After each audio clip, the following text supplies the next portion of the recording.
The media really are a depressing element in this society, don't you think? Even when there's positive news about the gross domestic product, positive news about unemployment, they attack. It's depressing. And so I want to circle back with you briefly. What is the purpose of a free press? What's the purpose of a free press? Is the purpose of a free press for anybody who happens to get hired by a media corporation to say whatever they want, to pop off, to point the nation in a bizarre direction? I'm not saying that should be stopped. I'm saying, not by government, what is the purpose of free speech?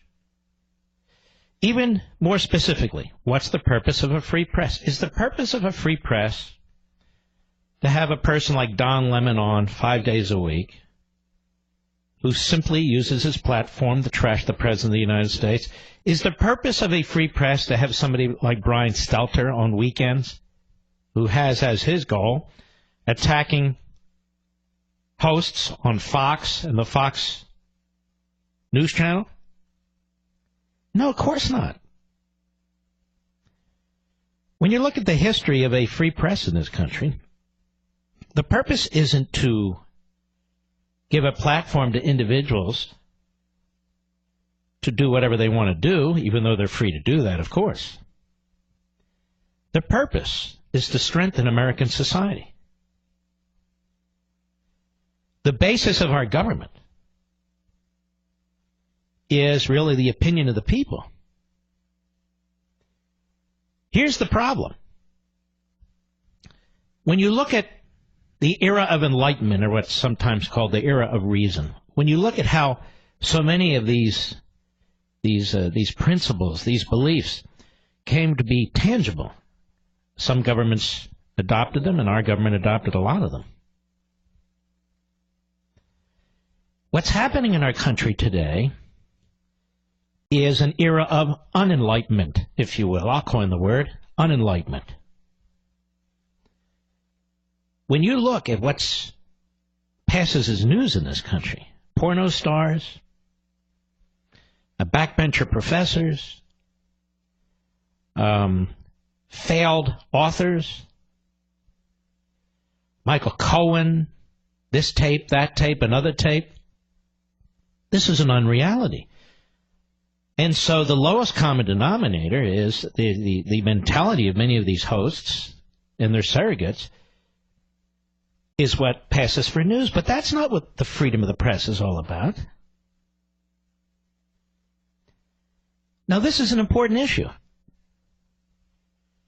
The statist progressives use freedom of the press to advance their ideology, and that includes tearing down anybody who doesn't agree with them.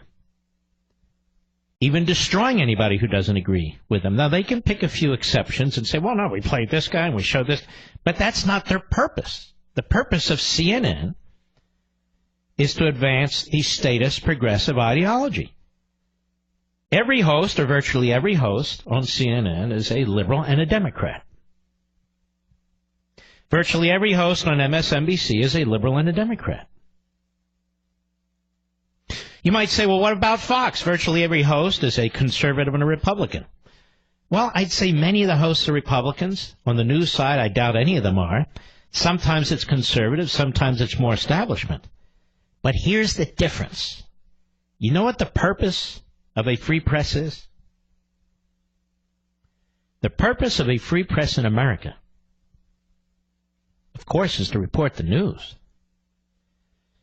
But the purpose of reporting the news and having a free press is to strengthen the principles of a constitutional republic, the freest, most humane system on the face of the earth.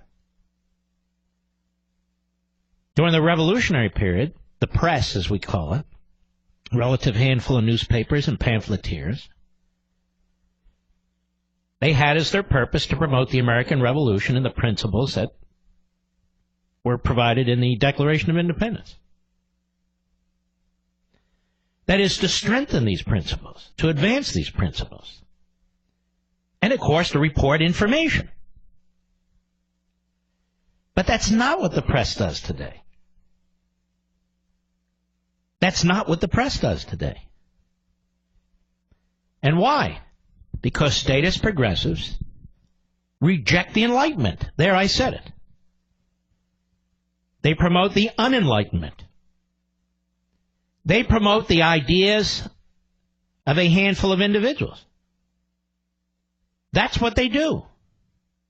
And then they pat themselves on the back or beat their chests about freedom of the press. They use the press. They use the First Amendment to advance their ideology, to call it news, to attack people they disagree with, who dare to question the status progressive ideology. And then they claim to defend freedom of the press. They're not defending freedom of the press. They're defending themselves. They're defending their own media operations.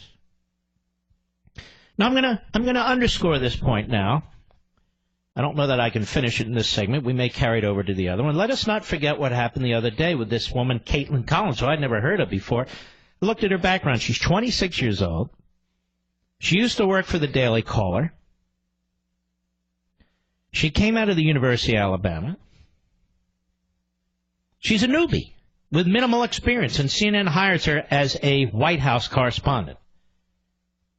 I'm not against 26-year-olds. I did a lot when I was 26 years old. When I was 20 years old, I served on my local school board and so forth.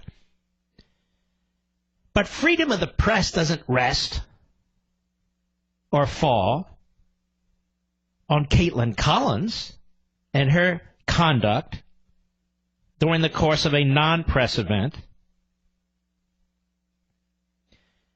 And the media know this.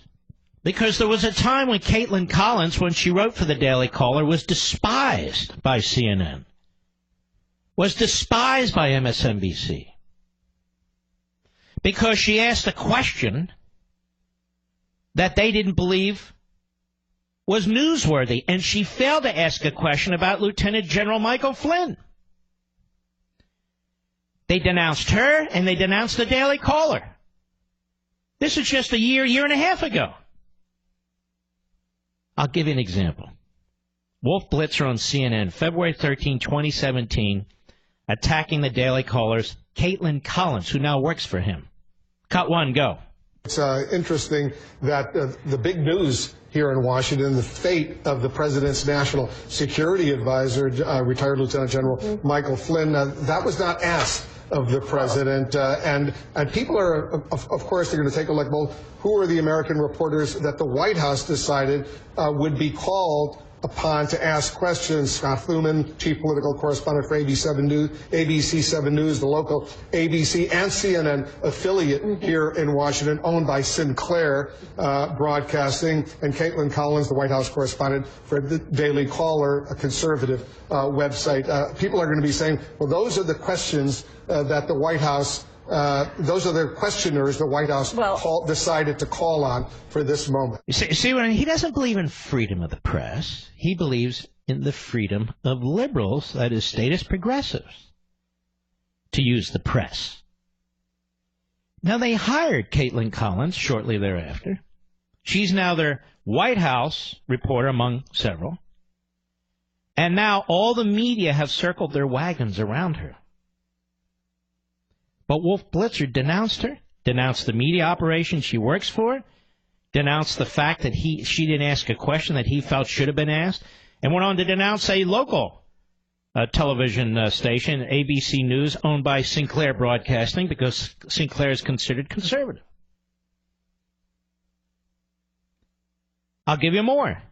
Brian Williams and Katie Tur on MSNBC the same day, February 13, 2017, again, statist progressives, they think alike, they speak alike, they act alike, they party together. Cut two, go. The news out of this gathering, however, is not anything either leader said. It was exactly the opposite. It's what wasn't said because it wasn't asked.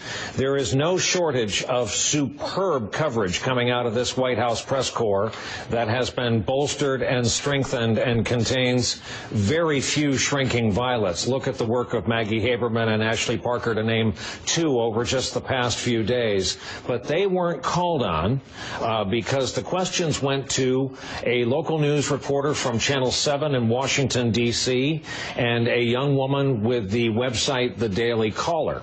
And that way, no matter how... And that young woman, Caitlin Collins, is the same young woman a year later, working for CNN.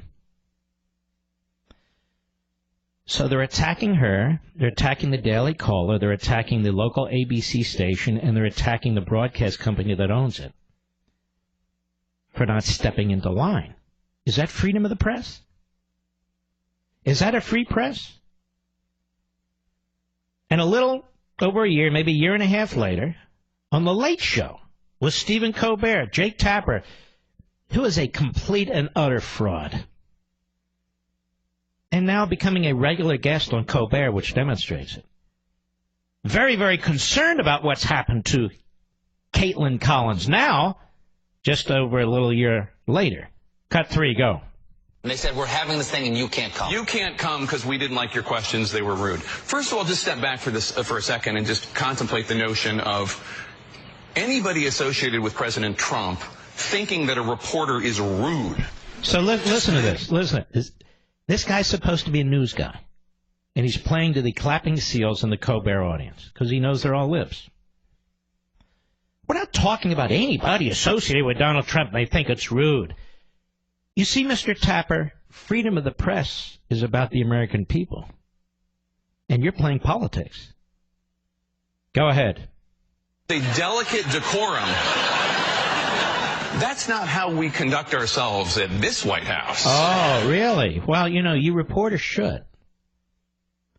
Because you're supposed to be doing the people's business. The purpose of a free press isn't for egomaniacs like you and your colleagues. It's for we the people. So now they're defending Caitlin Collins' right to ask questions, rude or otherwise. Whereas before they were trashing her because she didn't ask the right questions as far as they were concerned. See the point? Go ahead.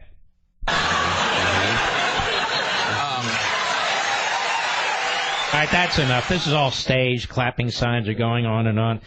That's where Jake Tapper belongs. He's the Ed McMahon to Steve Colbert. We'll be right back.